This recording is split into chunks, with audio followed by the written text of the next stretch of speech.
Hi there, KOIN meteorologist Josh Cozart here. Sorry about that. Our computer froze up right as we were trying to go live, but nonetheless, we got a lot to unpack here across the entirety of the country. We have a lot of activity, and that is sparking a lot of concern, anywhere from the Southern California area all the way to the southeast. That's where we're picking up on widespread snow accumulation over the past 24 hours. But I do want to start off first just kind of discussing the wildfires that have really started to ramp up, especially out towards the southeast, or southwest, I should say, out towards California. Really seeing some impactful conditions here. If I can just, there we go. My board is not communicating with us, but we're live nonetheless. And I do have video just below us. That's exactly where we are taking a closer look at a lot of the fire situation over about the past 2 hours or so. Rapidly exploding once again, unfortunately. But I want to take a look back over the past 2 weeks or so, really seeing these explosive wildfires cropping up. You'll remember back at the beginning of January. Now, a lot of these have started to see some containment, so that's the good news. What is less than ideal is the winds. They're kicking back up again, and we have a brand new fire that has started, the Hughes fire. This is just to the northwest of the Los Angeles area. So again, in the grand scheme of everything, this is still the same location that has been dealing with these destructive, deadly, just truly remarkable and unfathomable fire conditions. So this fire in particular, the good news is it's really kind of butting up against a bit of a natural barrier in the form of this reservoir. So that's the good news. This has the potential for the fire crews to kind of work with it. But what we don't want to see is this fire jumping the reservoir, moving closer to the I-5 area. That's where a lot of our population is currently located, and we don't need this fire moving there. There's already a lot of evacuations underway for so many folks in California. Already a lot of people displaced as well. And the thing we don't necessarily want to see is these wind gusts nearing almost 40 miles per hour for the Sleepy Valley area. Again, that's up in elevation a little bit. But you'll notice that our relative humidity values falling back into the single digits for the percentage. That's not what we want to see. So as these winds pick up, it's drying out everything. Again, you can see some of the imagery below me here, just really showing how expansive and how explosive this latest wildfire has been across our area. Again, not something that we want to see here as the fire concern really still remains across much of the area. And we'll try to get you a few different views here, but it seems as if the computer is not going to cooperate. We've got a lot of different streams and avenues coming in, of course, as we continue to track these fires. Now, as far as that threat goes for the remainder of the next several days, expecting these explosive conditions to potentially ravage much of the Los Angeles area, out towards the Oceanside, Riverside, Palm Springs, down towards San Diego. It's warm. It's unusually dry, not seeing any moisture so far this month, where we desperately need to see it, but not too much, because if we get too much moisture, that's going to lead to landslides, especially over a lot of these burn scar areas. And this is just a snapshot of tomorrow morning, because those winds are expected to pick up tonight into tomorrow as well. Kind of fast forward to tomorrow afternoon. What we don't want to see is necessarily that red that surpasses the extreme category.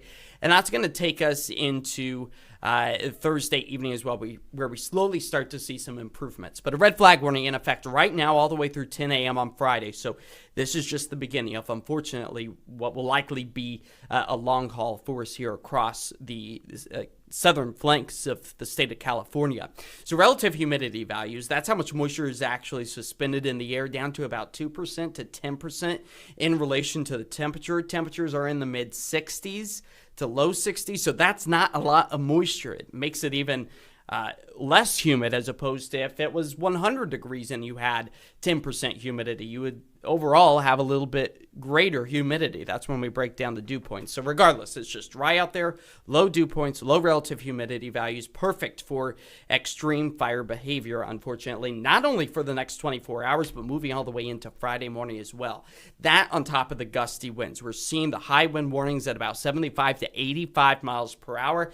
The wind advisory, it could potentially push some areas. Again, this is primarily to the north and west of Los Angeles, closer to about 60 miles per hour. Now, those northeast winds, they could potentially spread these fires rapidly, jumping that perimeter of that reservoir that I'd mentioned about. That's something we don't necessarily want to see.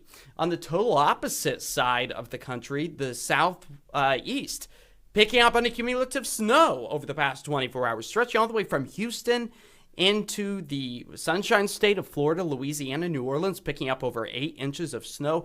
Out towards the Carolinas, just truly some remarkable sights. So much snow that you can actually see it from space from our GOES 18 satellite, courtesy of NOAA. So just truly remarkable sights being seen across the area. Hey, as far as that snow accumulation goes, I'll show you just another view here as it loads up. Really, again, seeing the brunt of the snow accumulation that's already started to melt, and this is a good indication of what we're actually starting to see right now. But that is a good indication that we are picking up on a bit of the improvement as far as the meltdown goes. So places like New Orleans, still just truly historic sites. As the rest of the country is still buried in snow as well, that's where we are picking up on just a bit of that. Even here in the Pacific Northwest, not expecting to see really any of that over the next little while melt away, thankfully, despite the lack of rainfall that we have seen as of late. So we would desperately like to see the return of some moisture here in the Pacific Northwest, because it has been a dry bit of weather for all of us, including the I-5 corridor, where we desperately need to see more of the rain return across our area. So I'm just trying to pull up here a live look out over downtown Portland. That's where the clear skies currently are.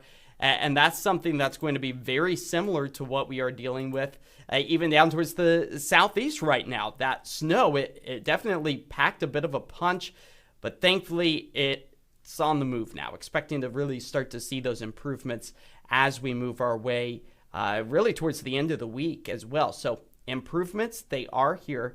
I'm just trying to pull up a different vantage point for us where we just continue to really kind of see these impacts across our area. Now, as far as the current conditions go, that's where we see a little bit of that cloud coverage over the northern plains, the high plains of Montana, Wyoming, the Dakotas as well.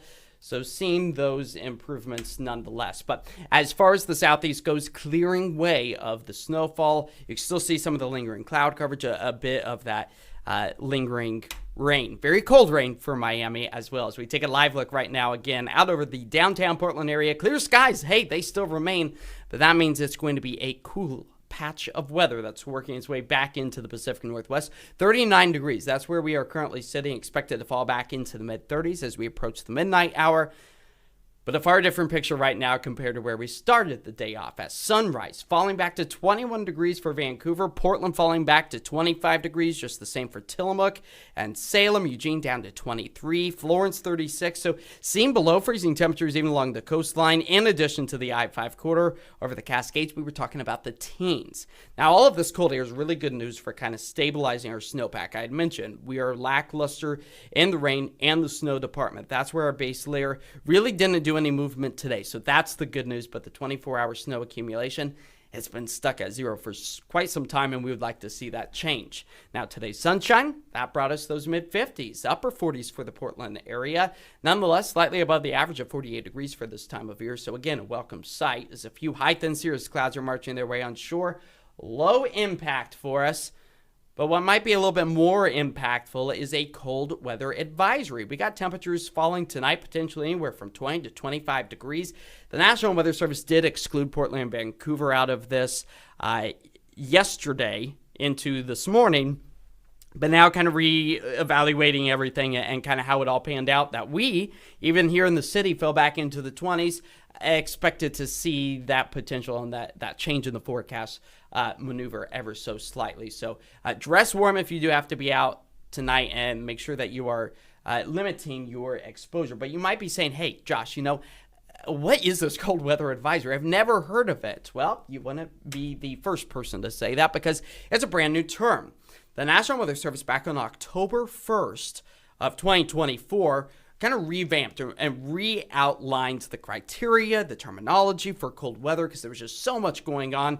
And you can see that really right here with our left column. That's the old terminology. The new terminology really breaks it down into more simple and easy to just at a glance get information for. So the wind chill advisory is now known as the cold weather advisory. So that means our temperatures are just downright going to be cold tonight. And it makes it a little more easier for us to digest as opposed to saying a wind chill advisory. So the cold weather advisory, again, that means we'll likely be falling back to some unseasonably cold conditions for us here across the I-5 corridor, the coast, and the Cascades, all feeling the cold weather impacts. Now, you'll notice National Weather Service kind of combined a few of these. So the wind chill watch and the extreme cold watch, now known as the extreme cold watch. So it's just kind of just saying, hey, it's going to be cold out, regardless of what it is. And a lot of this is broken down not in regard to necessarily precipitation, but just the air temperature, the wind chill, the feel-like conditions, just if it's cold or not. So this is a really kind of easier breakdown for us. Now, a hard freeze warning, known as just a freeze warning, nonetheless, either it's freezing or it's not. Whether it's hard or all plants are different, and that's really why we kind of broke it down previously into a hard freeze or just a freeze warning. So really just kind of making it a little bit easier. A lot fewer terms for us to remember as well. So we're out with the old and in with the brand new. Right now we got a story up at KOIN.com where you can kind of read through this, save the image, and see a little bit better of a breakdown of actually how all of this came to fruition. So a good note to just kind of keep that in mind. Again, now that you're a little bit more familiar with that, remember that much of the I-5 corridor, including Portland and Vancouver, again, under that weather advisory from 10 o'clock on Wednesday night through 10 a.m. tomorrow morning. So it's going to be cold for us. Yet again, you got to keep in mind, it was back on Sunday, we saw our coldest early morning low. That's where we fall back to about 26 degrees. This morning, we surpassed that, falling to 25.